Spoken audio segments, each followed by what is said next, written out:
इस सूट के ऊपर मैं आपको इसका मेज़रमेंट लेने का तरीका बताऊंगा। जब भी किसी कस्टमर का सूट आता है सिलने के लिए, तो ज़्यादातर कस्टमर जो है वो बॉडी साइज़ से साइज़ देते हैं, और इसके ऊपर मैंने काफ़ी सारी वीडियोस बना रखी है।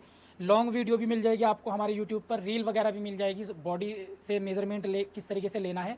बट मैं आपको इस सूट के ऊपर बताने वाला हूँ कि कस्टमर आपके पास सूट लेके आता है कि इस मेज़रमेंट के अकॉर्डिंग आप मेरा ये सूट बना के दो, तो उसमें हमने किन किन चीज़ों का ध्यान रखना है मेज़रमेंट लेते टाइम। और इस सूट पे मैं इसलिए ले रहा हूँ क्योंकि ये सूट जो बना हुआ है हमारा ही बना हुआ है, हमारी शॉप का ही बना हुआ है, लेसेस वगैरह लगा के, तो काफ़ी अच्छा पैटर्न था। यहाँ पर मान लीजिए हमने ये सूट रखा हुआ है ना, तो इसमें लेंथ वगैरह में तो कोई भी चेंज नहीं आएगा। लेंथ तो जैसे हम नॉर्मल की लेंथ लेते हैं वैसे ही आपने इसकी भी लेंथ ले लेनी है। उसके बाद शोल्डर का साइज़, इसमें आपने ये देखना है, जो मार्जिन है हमारा, जो हमने बाजू के अंदर जो मार्जिन लिया हुआ है, वो मार्जिन भी आपका आपने ऐड करना है साइज़ लेते टाइम, और नॉर्मल अच्छे से बिछा लेना है। अगर कपड़े में रिंकल वगैरह आ रहे, झोल वगैरह आ रहे, तो अच्छे से प्रेस मार लेना मेज़रमेंट करने से पहले।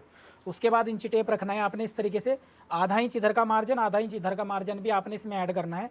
जैसे कि 14.5 या जो भी साइज़ आएगा आपका, वो साइज़ आपने तीरे का नोट कर लेना, लंबाई नोट कर लेनी। उसके बाद बस्ट का साइज़ आएगा, तो बस्ट का जो भी साइज़ आ रहा है वो पूरा पूरा, जैसे 18 इंच आ रहा है तो 18 ही लिखना। कमर जितनी भी साइज़ आ रही होगी इंची टेप, कमर का साइज़ आपने लिख लेना है। ऐसे ही हमने हिप का साइज़ लिख लेना है, ये जो हमारी हिप है, तो हिप का साइज़ भी आप ऐसे लिख लेंगे। उसके बाद जो हमने साइज़ करना है, तो आपने ये देखना है, देखो इसमें ईजी रहता है। तो यहाँ पर जो देखिए ये आर्म होल जो कितने इंच पर उतरा है, उसका साइज़ आप उतार लेंगे। एक ड्रॉ करके डायरी पे एक सीधा मार्क कर लो कि जो आर्म होल है वो कितने इंच पर उतरा है, कमर की गोलाई कितने इंच पर आ रही है, और कितने इंच पर हमारे चाक जो है वो ओपन है। तो ये ध्यान रखना है इस चीज़ में, ठीक है। उसके बाद जो हमने आर्म होल नापना है, आर्म होल का साइज़ ले लेंगे इस तरीके से नाप के, जो भी आर्म होल का साइज़ आएगा उसको रख लेना है आपने।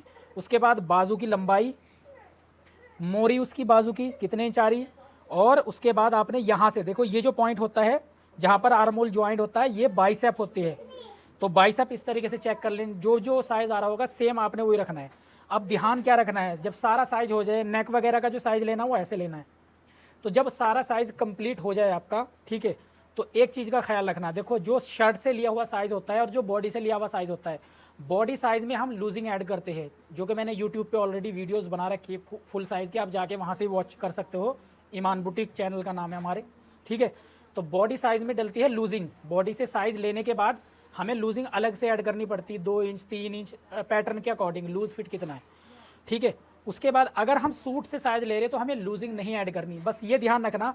अगर सूट लाइनिंग वाला है और आप भी लाइनिंग वाला बना रहे तो सेम बना दो आप। अगर कपड़े के अंदर स्ट्रेचिंग नहीं है तो आपको क्या करना है, एक सूट लूज ऐड करके चलना है। अगर स्ट्रेचिंग नहीं है जिसका आप मेजरमेंट ले रहे हो, उसके बाद सेम उसी तरीके से कटिंग करनी।